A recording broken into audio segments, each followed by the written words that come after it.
Tem um aqui que não tem nenhum desses... Não é...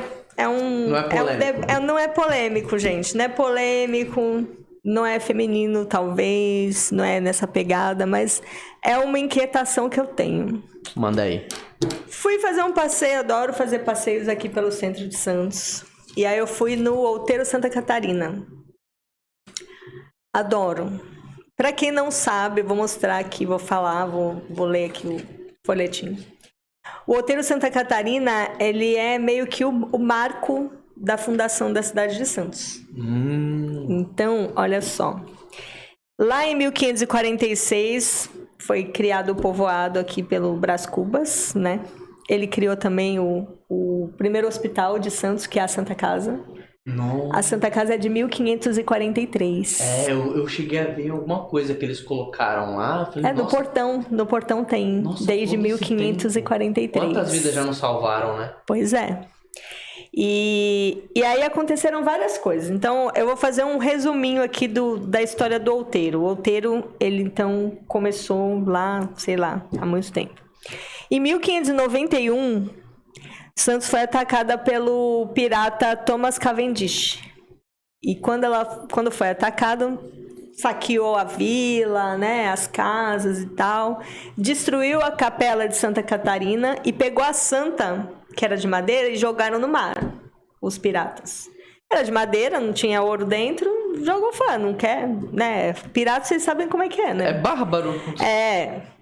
Não é aquela visão Piratas do Caribe, esquece. Não, ouro, eles querem o ouro e o que não for ouro, taca fogo, destrói, jogaram a santa no mar.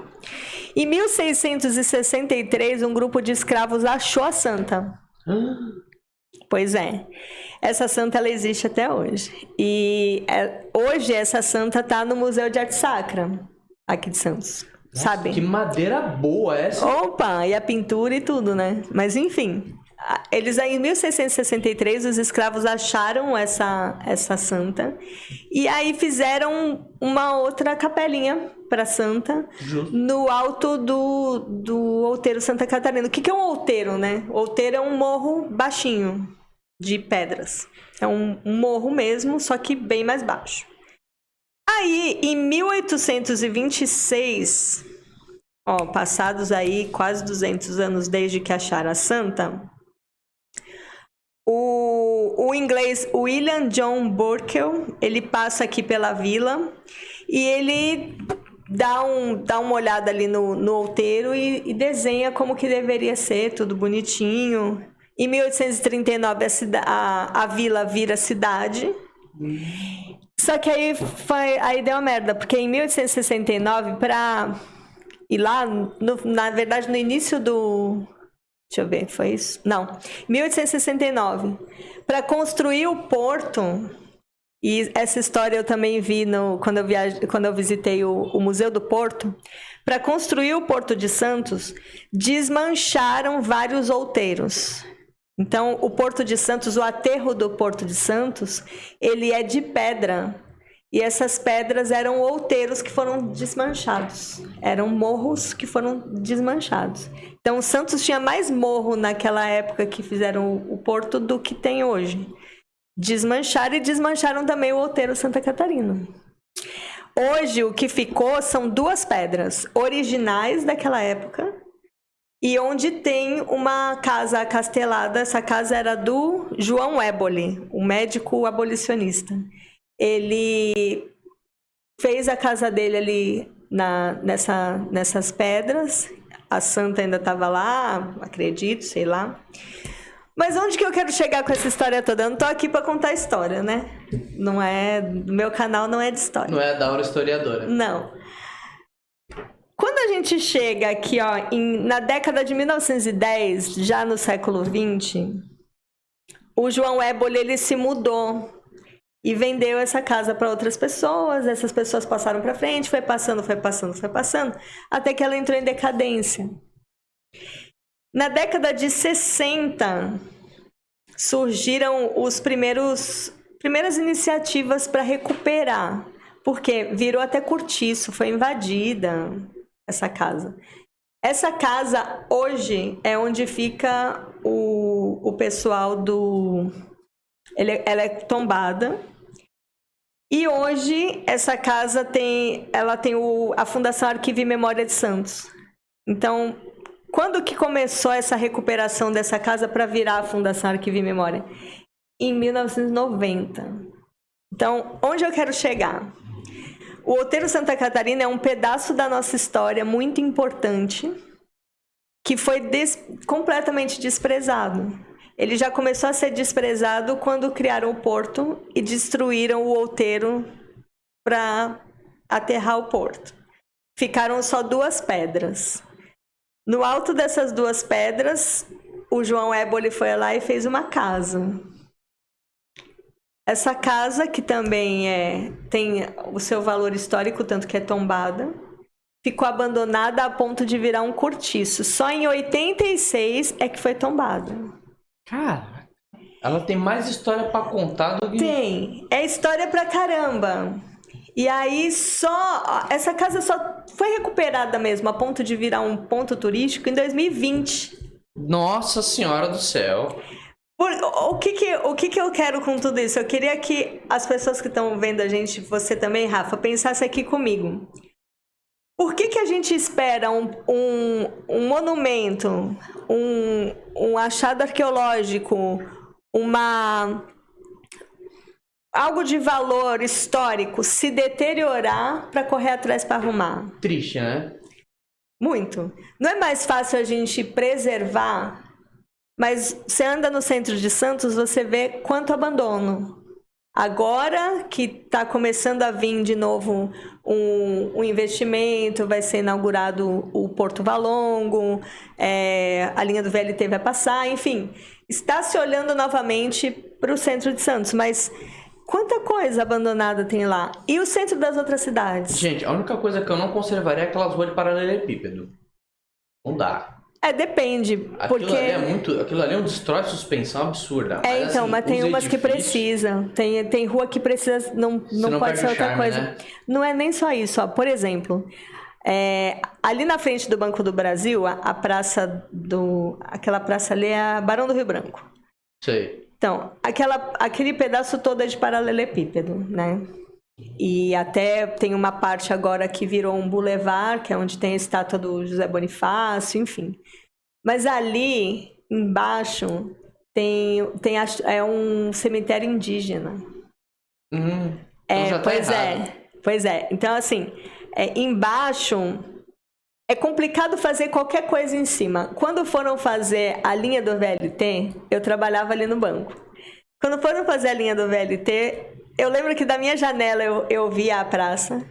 E um dia eu olhei pra fora e falei, eita, tem TV. Que isso? O que tá acontecendo ali? Tava um burburinho no buraco da obra do VLT. Do VLT não, do bonde.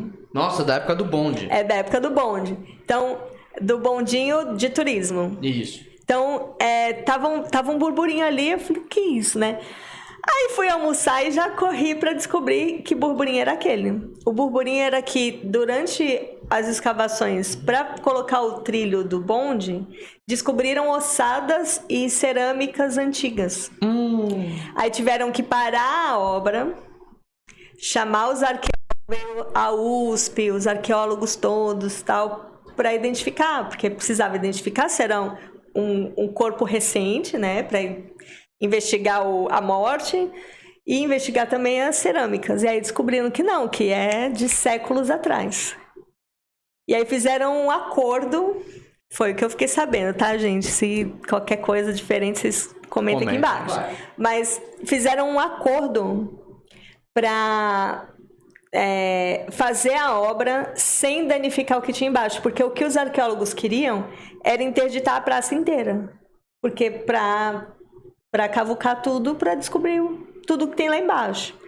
Só que imagina você fechar todo aquele quadrado, meu Deus, o trânsito. Ia ficar impossível, né? Não tem empresas alternativa para...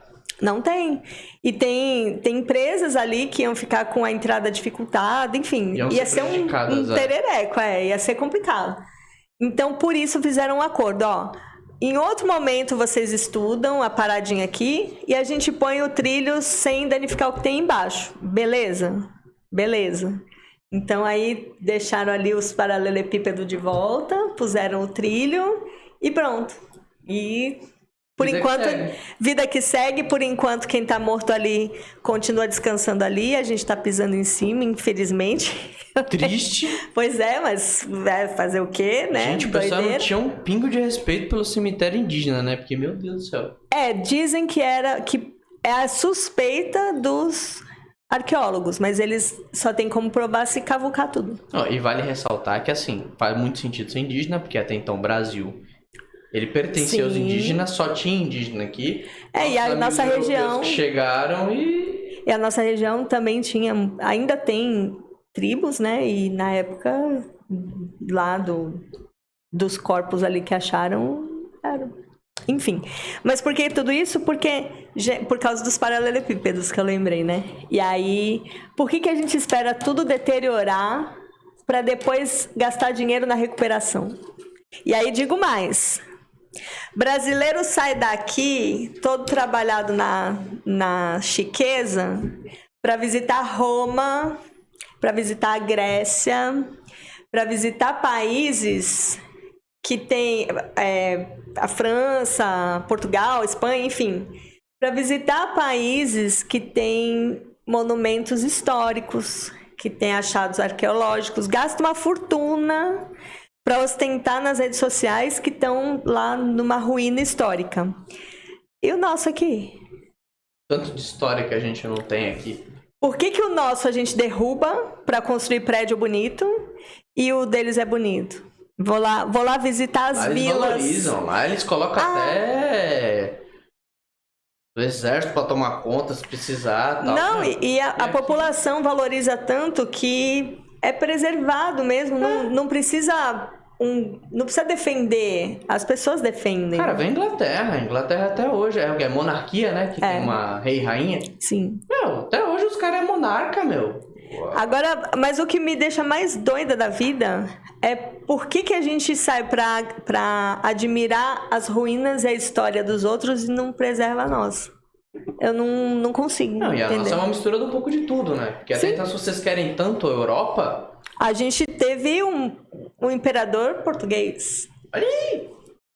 A gente foi europeu por um tempo. Foi. O Brasil foi vanguarda durante muito tempo por causa de Dom Pedro II. Aí! O Dom Pedro II foi um dos primeiros caras a falar no telefone. E tu sabe que eles tiraram, em algumas escolas, tiraram a matéria de história, né? O que é triste. Bizarro. Porque na minha época já era muito precário. E minha professora de história, ela queria ensinar. E eu gostava, inclusive.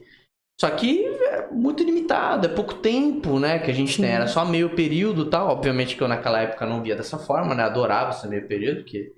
adolescente quer mais coçar o saco mesmo. Mas, hoje eu vejo e falo, puxa vida, poderia ter aprendido muito mais. Sim, o meu professor de história da época da escola, que eu lembro dele especificamente porque ele deu muitos anos aula pra gente. E a professora Célia também era muito boa. Ela deu aula, assim, da quinta, mais ou menos, até a sétima, oitava, alguma coisa assim. Ela e um outro professor, Molina. E no ensino médio era o Matos. O Matos acho que deu uns 4 anos de aula pra gente de história. Esse cara era fantástico. Fantástico. Ele saía do quadradinho, ele não acompanhava um livro. Ele tinha lá, temos que estudar a América pré-colombiana, beleza. Ele trazia livro de faculdade pra gente ler. Só depois que a gente se formou é que ele contou, mas ele trazia coisas extras, sabe? Então, ele era queria realmente ensinar. Sim, ele é meu herói total. E, a história do Brasil, ela tem, obviamente, muitas coisas horríveis que aconteceram. Mas, todas, assim, é a história do nosso país. A gente é o que a gente é hoje por tudo que aconteceu aqui. Não só de 1500 pra cá, antes também, mas a gente só tem registro até então de 1500 pra cá. Então, por que não aproveitar? São Vicente, primeira cidade abandonada. Ela é a mais abandonada aqui da Baixada. Sim. Aí Bizarro. quer dizer, o que adianta falar São Vicente, a primeira cidade... Meu, dá vontade de falar, meu, vocês são a primeira e são a primeira a ser esquecida também. Porque, meu... Outra coisa que me irrita também é... A gente derruba muito as casas antigas, os prédios antigos, para construir prédio. Mas quando vai em Paris, acha maravilhoso as casinhas que tem lá. Porque lá não pode derrubar para construir prédio. É proibido. Aqui devia ser proibido ter prédio na praia, né? Mas tudo bem. Não, aqui Porque eu acho que então... já chega de prédio. Porque é uma ilha, não cabe mais gente aqui. Não cabe. Não cabe. Olha o trânsito, olha os alagamentos. Eu tenho amigos engenheiros que já falaram que os alagamentos vão só piorar quanto mais prédio subir. É porque ela vai descer, ela vai afundar. Não, e a movimentação de água aumenta, né? Imagina o seguinte, a lógica que o engenheiro me explicou, e eu não tenho condições de dizer se ele estava errado ou não, porque eu não sou engenheira, mas o que ele explicou foi o seguinte. Você tem ali uma casa tem uma família de 5 pessoas, vamos colocar assim? Sim. Então são 5 pessoas naquela casa circulando a água, no banheiro, na cozinha, 5 pessoas. Aí você derruba essa casa e constrói um prédio de 30 andares.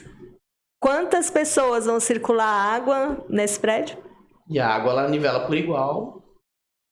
É o mesmo quadradinho ali, é a mesma infraestrutura da cidade, é a mesma da casa para o prédio, a cidade não mudou, o sistema de encanamento da cidade não mudou por causa do prédio, mudou só o sistema de encanamento ali do prédio em si, mas os arredores não.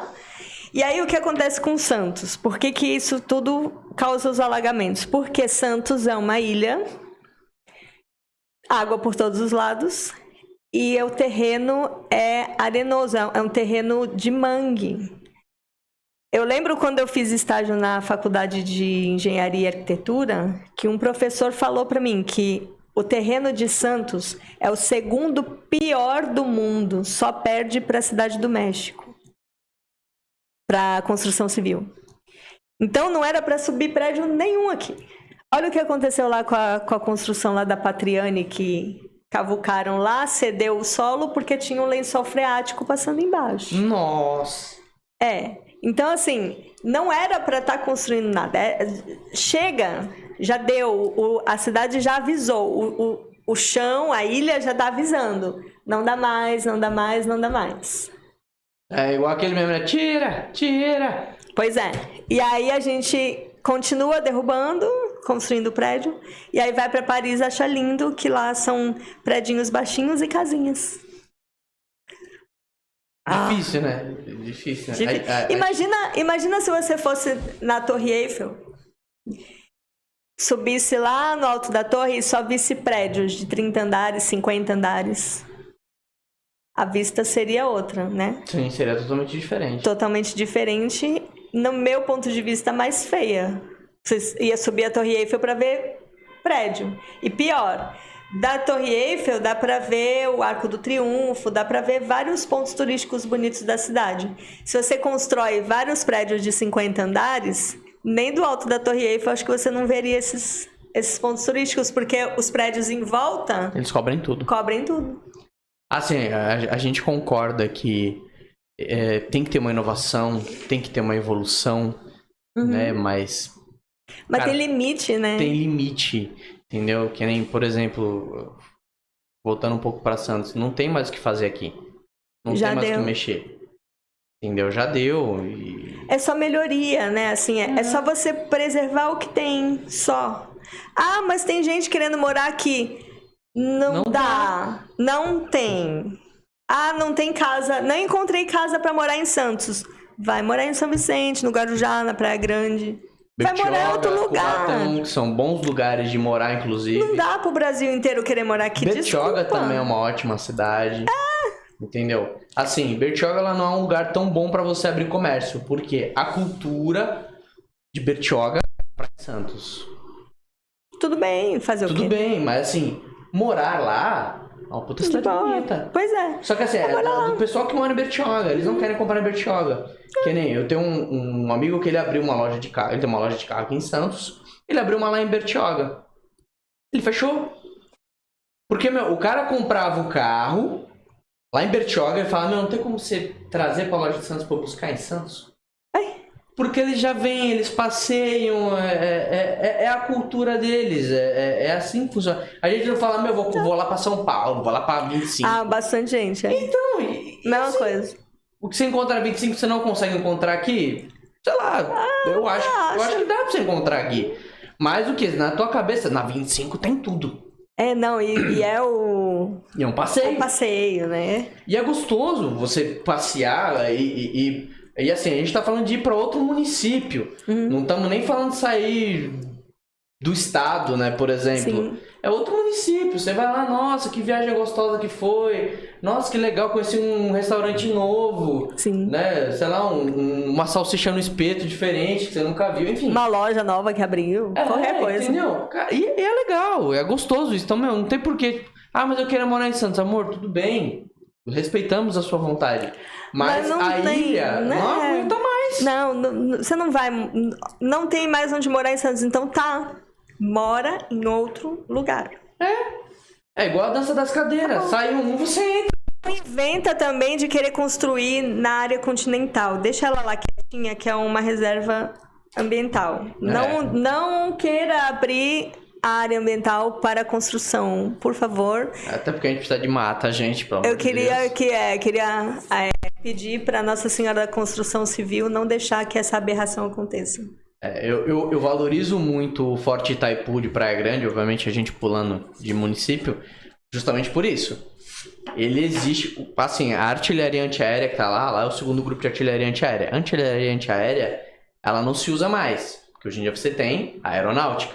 Sim. Então você não precisa mais de um posto no chão para poder combater avião, enfim. E nem nada. Ele é o quê? Um patrimônio histórico, tem as caminhadas...